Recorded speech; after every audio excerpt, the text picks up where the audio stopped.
Hello, this is Mike Van Meter. Welcome to the Recovery is Possible podcast. I want to thank you for joining me, and you can reach us at our Facebook site, which is also called Recovery is Possible, or our website, which is vanmeterwellnesssolutions.com. So this podcast exists to educate the public about addiction, remove the stigma associated with addiction, and offer help and support to those suffering from addiction. Today we're going to be talking about stopping versus cold turkey. And then also versus going to treatment or to not go to treatment. All right, so tonight I want to talk about something I get asked about all the time, or I read about actually. I read about in recovery forums where people talk about stopping cold turkey, and they'll ask whether they, whether the people on the Facebook site think that's a good idea, a bad idea. What do they think? And then what about treatment? Because certainly a lot of people go to treatment, others don't go to treatment, and I've seen a lot of success or failures in both realms. So let's just talk about that a little bit tonight, and I'm going to talk about why stopping cold turkey when it comes to alcohol or drugs is a bad idea. And I'm going to be talking about this because, A, it's dangerous, B, it really reduces your long-term chances of recovery, and then C, it's going to really get you to think that you have willpower or rely on your willpower.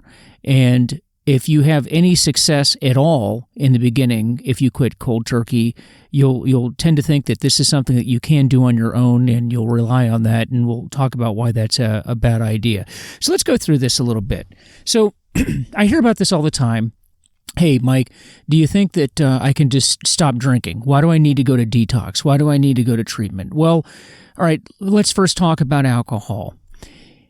A lot of people don't know, and I certainly did not know in the early days, that withdrawing from alcohol is dangerous. Did you know that? You can die from alcohol withdrawal, depending on how addicted you are, and then depending upon your health conditions, you can have a heart attack, you can have a stroke. It is very, very dangerous for you to withdraw from alcohol. And that is the biggest reason why, if alcohol is your drug of choice, you should not just quit cold turkey.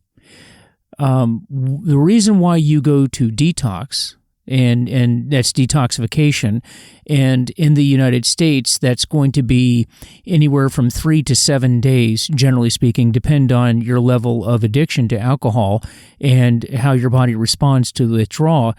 You need to go through that because your body needs to be walked down little by little. And under medical supervision, there are drugs that are used, the most common of which is known as Ativan, which sort of mimics the same effects of alcohol, but you're walked down medically over a period of time, and you're monitored the entire time, and that's how you safely walk yourself off of alcohol. And all that is just getting you to the point to where you are no longer physiologically dependent upon alcohol, and then you are either discharged from detox, which is done in a hospital setting, or you are sent into an IOP program, which is intensive outpatient program, or into a treatment facility.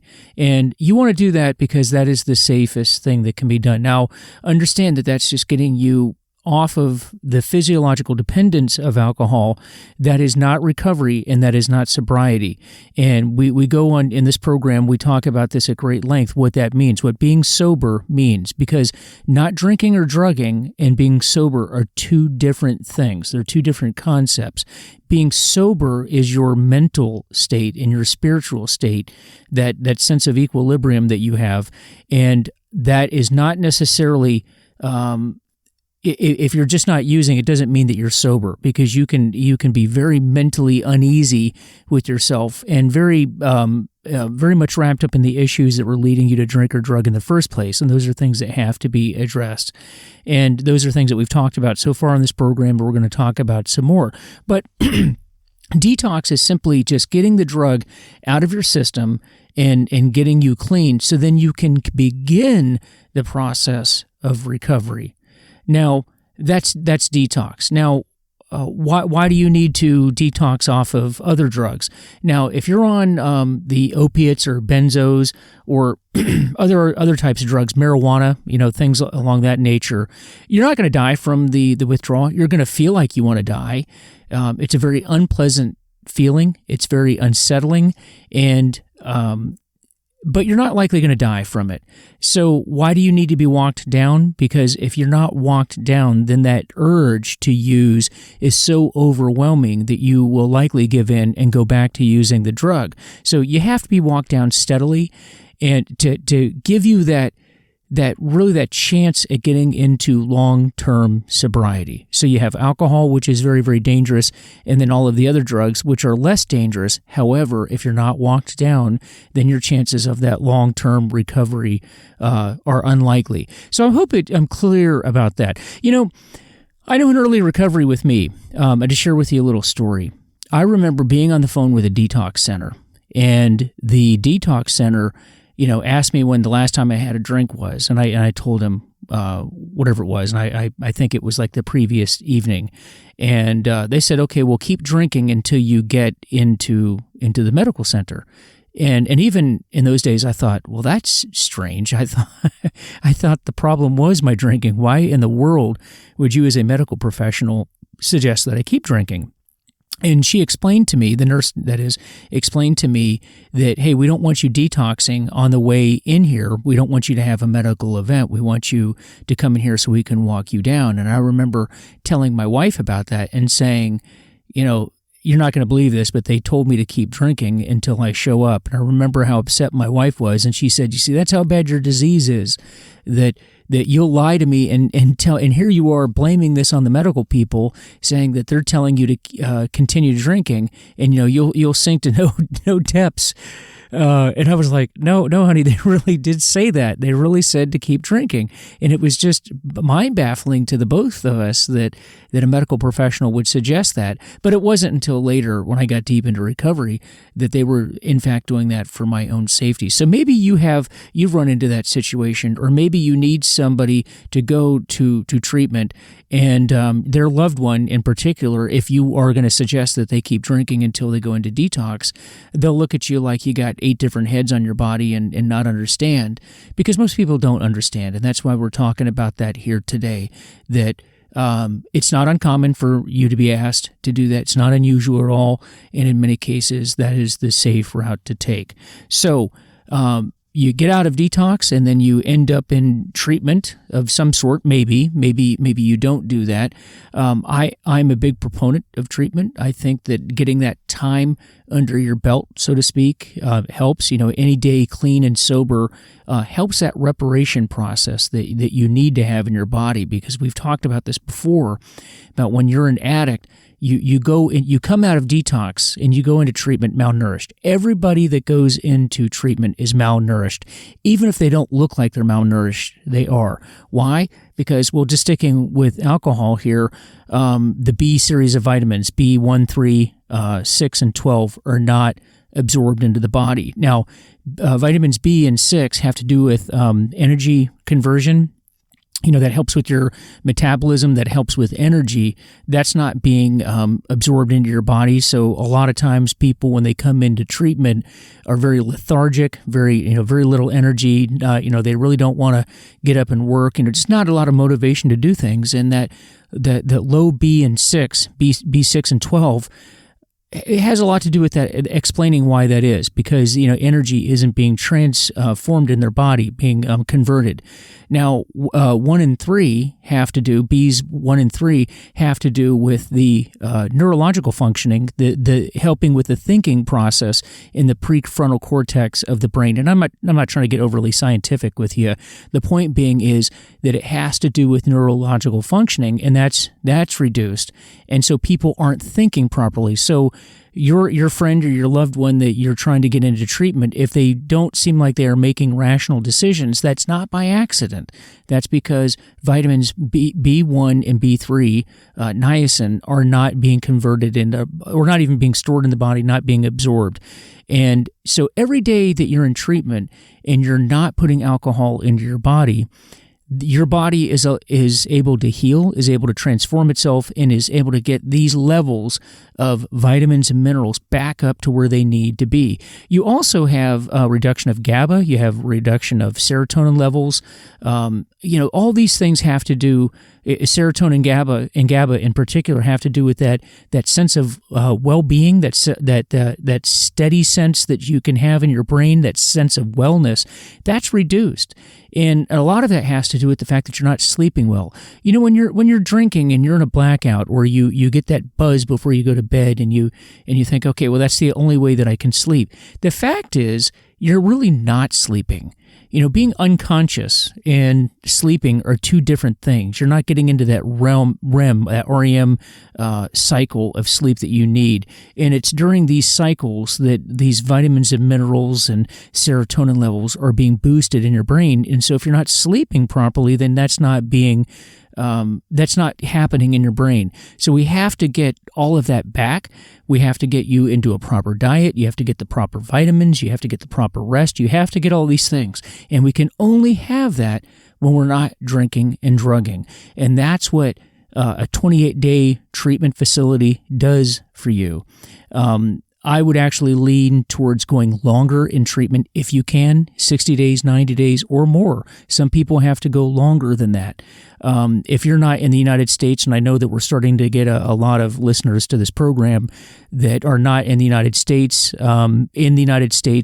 for whatever reason, 28 days seems to be the preferred length in treatment. I think that has more to do with insurance companies and reimbursement than it does any medical practice, but it is what it is. I don't make those rules. You don't make those rules, but it's 28 days. And, I'm a big proponent of that. A lot of people relapse when they come out of a 28-day treatment, and I have a lot of theories, which we're going to cover in the future, as to why that is. But just know this, that here's tonight's takeaway, and that is that every day that you are clean and sober is a day that your body is healing, and the more days you put behind you sober, the better you increase your chances of long-term sobriety. The fact is that people that can reach a year of sobriety exponentially increase their chances of going even longer than that. So if there's just something about that year mark, if you can make it to a year sober, then you are greatly going to increase your chances of getting into long-term recovery. And that's the goal, isn't it? That's what we want to do. So now the other options that you have are treatment, that is IOP, and that's intensive outpatient intensive outpatient program. And so some people go straight to that after detox, or some people go to an IOP after they go to a residential treatment program. What IOP is essentially counseling sessions, the length of which and the time that you're there per day varies upon your treatment plan, varies depending on your insurance company. And really what that is meant to do is to give you that continuing education and maybe relapse prevention after you've gone through a residential program. And again, here in the United States, what will happen is that's generally done at a hospital.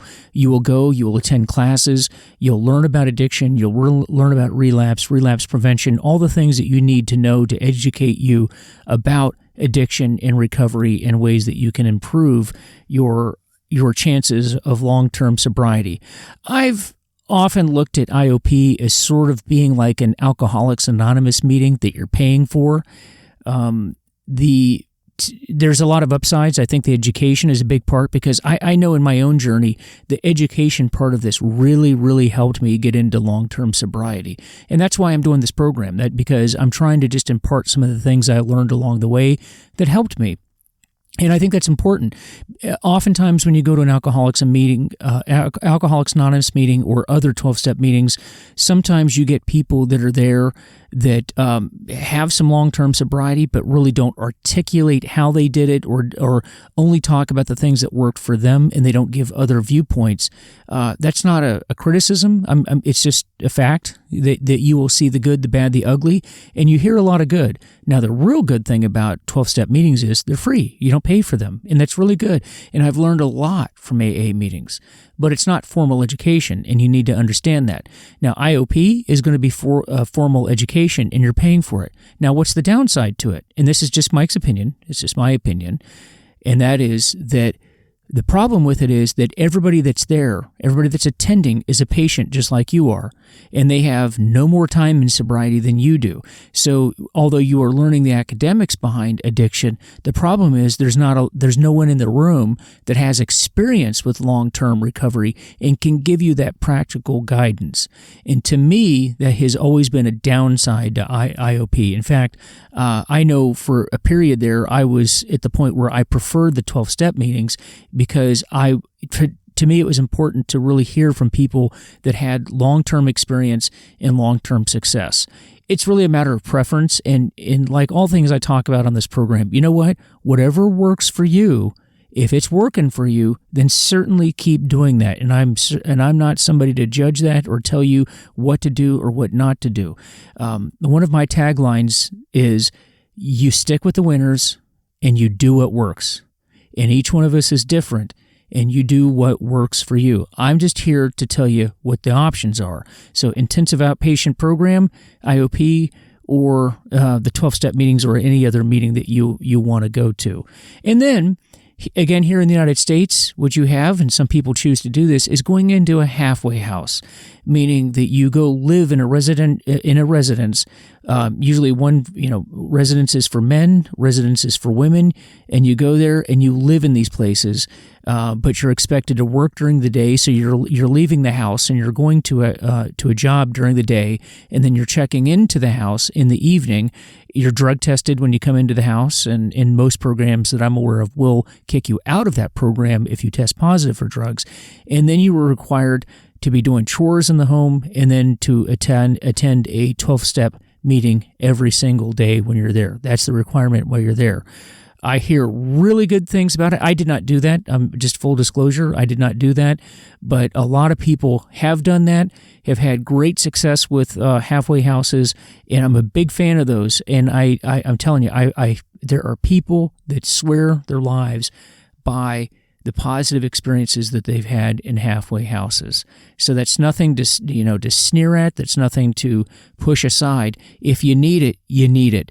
And lots of great success with halfway houses. So tonight, I just wanted to cover this, wanted to cover those options, what detox is, IOP, halfway houses, and stopping cold turkey, and then give you those reasons why I think that stopping cold turkey is a bad idea. I was on some forums the other night, and I saw some people talking about this, and they were asking for folks' opinion. So here I am giving my opinion on this. So as always, I like to say that I don't represent any group. I do know that I talk about 12-step groups here, but I don't represent any groups. So just understand that. I don't represent anyone other than me, myself. And my only purpose is in giving this information is to share with you what I've done and what I've learned, because it's helped me, and I'm hoping that it's going to help you as well. If I've said something that does not apply to you or you don't agree with, just discard it. Again, I'm here just to give you my experience. But try to take any information that you can use for yourself and can help others as well. And that's what we do in recovery all around the world. We help ourselves along the way, and we want to help and impart that knowledge to others that we meet along the way. And with that, please visit my Facebook page, which is called Recovery is Possible, and our website, VanMeterWellnessSolutions.com. Let me know how I'm doing, and let me know if there's a topic that you're interested in, because that's what the topic was tonight. I got that idea, again, from a Facebook posting, and I'd love to hear from you. So take care, and I'll see you next time. Thank you.